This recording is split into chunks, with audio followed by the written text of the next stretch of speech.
గొలియాతు అన్నాడు, ఏరా కర్ర పట్టుకుని వస్తున్నావు, కుక్కను అనుకున్నావు ఏంట్రా అన్నాడు. అప్పుడు దావీదు అన్నాడు, రే ఈరోజు నీ పేక్ కోసేస్తాను అన్నాడు. ఇప్పుడు పేక్ కోయడానికి చేతిలో ఏముండాలి చెప్పండి? కత్తి ఉండాలి. దావీదు చేతిలో ఏముంది? కర్ర ఉంది, గొడుసులు ఉంది. దాంతో పేక్ ఎలా కట్ అవుతుంది అంటే దావీదు ఆల్రెడీ ఏం తెలుసు? నేను ఒడుసులతో కొడతాను, నీ పొగతి కింద పడతావు, అప్పుడు నీ కత్తే నేను తీసుకొని నేను చంపేస్తా. కత్తి లేకుండా పేక్ కొత్తానన్నాడు దావీదు ఒకడే. ఎందుకో తెలుసా? యెహోవా నా కాపరని అనుభవం ఉంది కాబట్టి.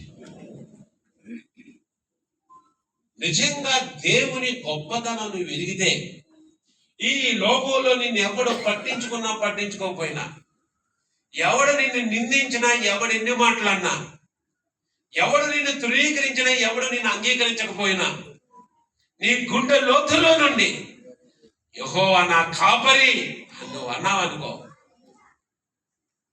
అది నీకు ఎలాంటి ధైర్యాన్ని ఇస్తుందో తెలుసా? మనందరము గొర్రెల వలె త్రోవ త్రకపోతుంది. మనలో ప్రతి వాడు తనకి ఇష్టమైన త్రోవకు తొలగాను. యెహోవా మనందరి దోషము ఆయన మీద మోపారు.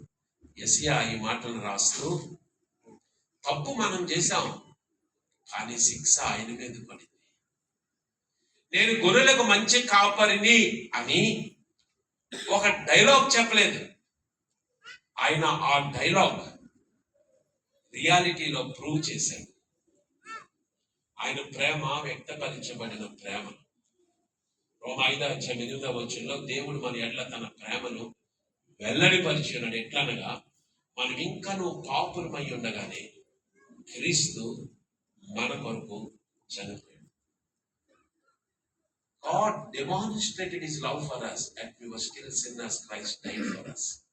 మనం ఇంకా పాపులమై ఉండగానే, నేను గొర్రెలకు మంచి కాపరిని, మంచి కాపరి గొర్రెల కొరకు తన ప్రాణము పెట్టినని చెప్పిన ప్రభు